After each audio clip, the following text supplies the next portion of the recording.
Good evening, everyone. I'm Liz Trentowski. I'm class of 96. I'm the president-elect of the Alumni Association Board.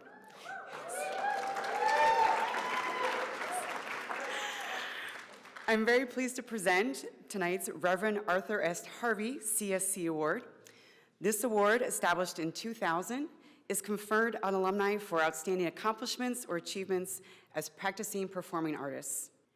If you were to look up the word prodigy in the dictionary, you might see the name of AnnaMaria Cardinalli in the dictionary. From a young age, AnnaMaria has been blessed with a unique musical talent and noted for her extraordinary achievement as a classical guitarist and operatic contralto. AnnaMaria learned the guitar at age 3 and made her solo recital debut at the Kennedy Center just 14 years old. This is the same year she finished high school.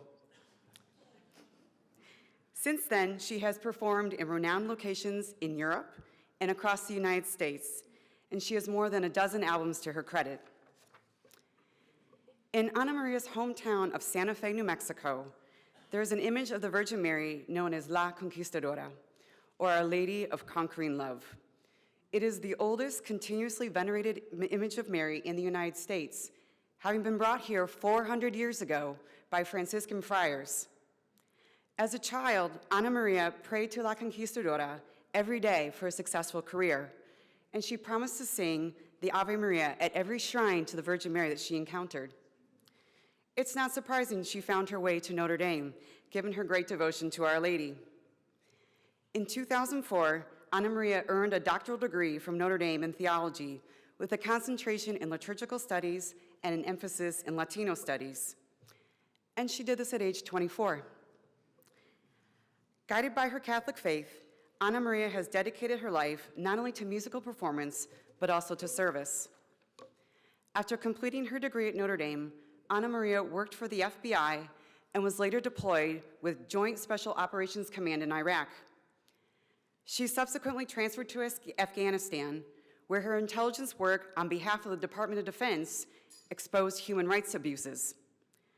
Closer to home, where, like Conquistadora, she has deep roots as an 18th generation New Mexican, AnnaMaria remains an outspoken advocate for human rights, especially for the homeless and at-risk children.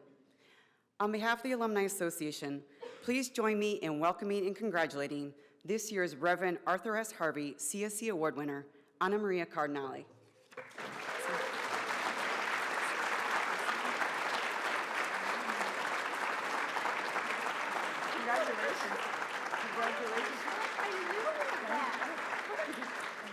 My goodness, I do not understand how she knew any of that. That is the most beautiful, you are the most beautiful speaker and the kindest soul for what you put. I'm going to be tearful because I didn't expect her to speak about La Conquistadora, and she knew my heart. That's crazy. I'm stunned and I'm going to be a dork now. Good evening. I am going to talk. I'm going to, unfortunately, not be as gracious as you ducked out. I'll talk a little bit about the story because there's some things I want to share with you, just so you understand the depth of my gratitude to the university and to the people I have with me here tonight. I'm obviously overwhelmed, and I don't mean to be by this, but just let's hope that God be glorified by it and the story I get to tell. I love that I have the chance to explain this. First of all, I have my mom with me. My mom, everybody calls her Mama Giovanna. My mom, Giovanna. You're going to get to hear a little bit more about the depth of her awesomeness tonight. But the thing is that all the things that the Alumni Association has so kindly credited as like my achievements, obviously, very obviously, can't have happened without her. So they are equally and entirely her accomplishments, as is this award or this honor. So that's about Mom, who I'll talk more about. I'm also really lucky to have with me just the most brilliant and gracious friends from Notre Dame. I have Miss Marianne O'Shaughnessy, I have Professor Max Johnson and Nancy Liddell and Professor Timothy Matavina, and Professor Michael Driscoll, who directed my dissertation, wasn't able to be here tonight. But these are genuinely the preeminent names in their fields, and that's obviously why they teach here. And the fact that they've, taken the time to impact my life and the life of so many like me means everything. And it's through this little crowd of people at the table that Notre Dame came to impact my life. Mrs. O'Shaughnessy and her husband, Michael, brought me to visit Notre Dame for the first time when I was quite young. And they taught me all the words to the fight song on the way in the car and quizzed me like I had to have it right by the time we got here. And they lived in Santa Fe, New Mexico, where I grew up. And like I say, don't let my Italian name, fool you. I am Italian, but on the Spanish side of my family, my family's been in Santa Fe since, our presence in Santa Fe predates actually the United States. So like that's home. And the O'Shaughnessy's were really avid crusaders for the greater inclusion of Hispanic students at the institution they loved, and really succeeded at making that happen. And that's where Professor Johnson and Professor Montevina came into the story, because they welcomed me and made a home for me in the liturgical studies program, and working with the Institute of Latino Studies went completely beyond the call of mere inclusion and crafted a course of study for me that allowed me to delve into the under-researched musical worship traditions of my own Northern New Mexico heritage. And it's interesting because that course of study later defined the course of my own life. You have to picture it to really understand what an act of generous acceptance this was. So not only was I a Hispanic student at the time when the university was just striving toward greater diversity, but as that amazing bio kindly mentioned, I did a lot of early graduation and early musical debuts and that kind of thing. So by the time I was interviewing for the doctoral program, I was 19 years old. And I'm very, very accustomed to Northern New Mexico, if you can picture that, not Northern Indiana. Plus, like, I'm on the autism spectrum. I'm personally on the autism spectrum. So it never occurred to me, like I just couldn't pick up on the fact that other doctoral students in theology did not wear their best Harley-Davidson t-shirts to class, or like arrive there on skateboards. Like I just didn't realize that. Surprisingly, that didn't affect the welcome I received or the depth of the friendships that I was able to forge with my classmates and my professors. Actually, before receiving this award, my greatest claim of impact on the university was that after my arrival, the Hesburgh Library had to actually post signs that said, "Please, we do not permit skateboarding between the stacks," like that. I was very proud of that for a very long time. And I actually even remember Father Hesburgh, because both of us occasionally would spend nights in the library after closing time. Him because of the volume of his work, and I because I actually for a while didn't have anywhere else to stay.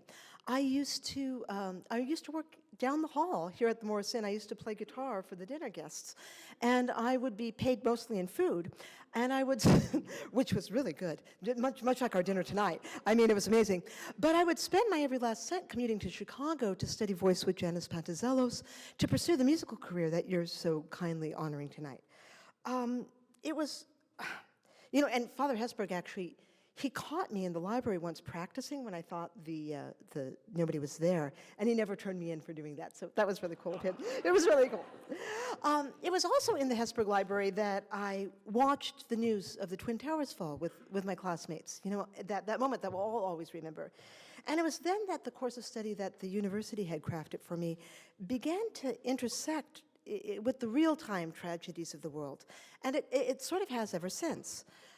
Researching the historical faith practices of my Northern New Mexican culture led me to an interest in medieval Spain, in that really unique time and place where the cultures that surrounded Islam and Judaism and Christianity found some common ground for peaceful interaction for a while, before descending into grave conflict once again. So those questions existed in my mind, and that particular academic interest attracted the attention of the FBI, where, while I was still maintaining the outward demands of my musical career, I trained and worked as an intelligence analyst in the counterterrorism division.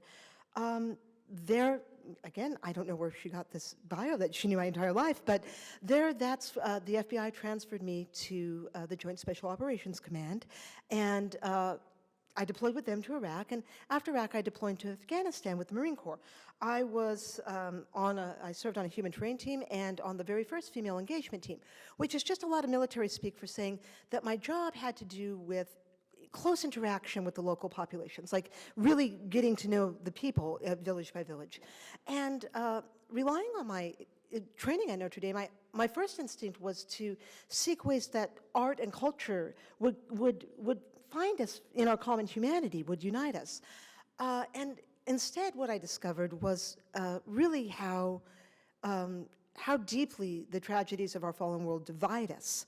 The thing is that I did, like was mentioned, I uncovered the trafficking and exploitation of children as a real underlying factor in our conflicts.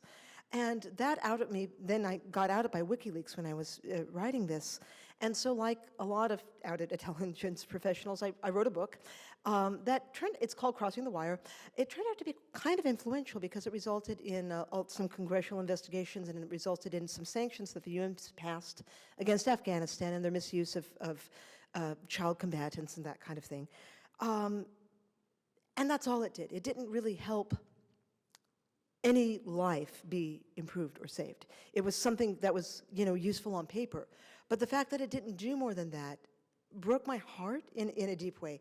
And usually it's often with at least hard-headed people like me that it's through a broken heart that God finds his way in. That's what gives him his little point of entrance. So when I returned home, I discovered it got worse than that. The problems that I thought were overseas problems were actually problems that exist with incredible prevalence on our very own doorstep, the problem of human trafficking of children and sexual exploitation. It affects the lives of American children failed by the systems that should protect them, as well as the incredible influx of innocent children at our border near my home in Santa Fe. So the fact is that Notre Dame didn't form me to know this kind of thing and do nothing about it. Notre Dame formed me to act. It formed all of us to act. And it's actually my incredible earthly mom, Mama Giovanna, and my heavenly mom, represented by Our Lady's University, that formed me to do the same. So Mama Giovanna, and that's why I want to talk about her, she founded both a not-for-profit and also a canonically established association of the faithful that's on the path to the establishment of a society of apostolic life. It's called Familia Victricis, after Our Lady of Victory. I thought Notre Dame would like that. And and back in 2017, my amazing spiritual director, Father Dennis Ging, who I also hoped would be here tonight, but he had to be overseas, permitted me the incredible, joyful honor of taking vows in that community. So now my natural mother is also my mother superior, which is like, I knew I got it right the first time, so I didn't see any need to change it. I was very, very lucky. So while we now work on the street with the homeless, most I would almost say, of whose tragedies have ultimately resulted in some way from exploitation, we have the goal of intervening sooner than that, if it's possible in their lives. We have the goal of opening what is going to be a really incredible home for children at risk called Rancho Santa Catarina. And with the help of some amazing partners and some dear friends, also actually the Olympian and world champion Lanny Barnes and other people I'd like to acknowledge, we are unimaginably close to making this vision of a true home for these kids a reality. Resources from the physical construction of the facility, like the actual construction and the architecture and the labor, to world-class trauma therapy, to specialty medical care, to honestly every resource that you would want for a child to be able to heal from trauma and make and prepare for a really, really beautiful future are already in place for Rancho Santa Catarina. The final domino, the thing we need to happen for this to happen, is just the acquisition of the land to build this on. And honestly, that's the real reason I'm being so bold as to be so chatty as to tell you the story tonight, because I'm praying that you'll go to ranchosantacatarina.org. I believe that address is on the little bio card, and you can actually also access it through our homeless outreach, which is sosvan.org. And look at everything that's already waiting for those children that we'd like to welcome. And I'm asking you please to share it with anyone you know, because it's through opportunities like this, the times when I get to play music or speak to a group, that people learn about the project. And someone, even someone here tonight, might know somebody who God is calling to help us make that land purchase and be able to make all those dominoes fall in place for these kids. So I'll conclude on, again, this incredible award for the performing arts. if there's anything that Notre Dame taught me about music, it's that it's a means to expose unseen realities. In the liturgy, that means that music can communicate to us something about the otherwise just kind of unfathomable truth of Christ's real presence on the altar in the Blessed Sacrament. And I just really need to say that alone, friends, is the highest and best use of music, period. My bio, my amazing bio, I can't believe you read that, or wrote it. She talks about, or the card too, it talks about Carnegie Hall or Lincoln Center or Kennedy Center, or singing for popes or kings or famous people, or wearing those hats that the Viking ladies wear in the operas. It talks about all that. None of that compares to the value of providing music for a single Mass. If in doing so I help everybody recognize the actual grandeur and the true royalty that's present there. In other aspects of my life, obviously, music has also served to expose unseen realities in a different way. Music's what allowed me to get to talk to you tonight, and it often allows me to reach others about the hidden suffering of these exploited children. It's also what's become my voice in seeking to aid them. So I can't thank you enough for opening your hearts to listen, nor can there's just not a way I can express my appreciation for this award. I've tried and I can't find the right words. My hope is that it reminds others that Notre Dame can be the foundation for their path as well, not regardless of, but actually because of their unique backgrounds, like it was for me. So thank you so much, my friends. I adore you. Thank you.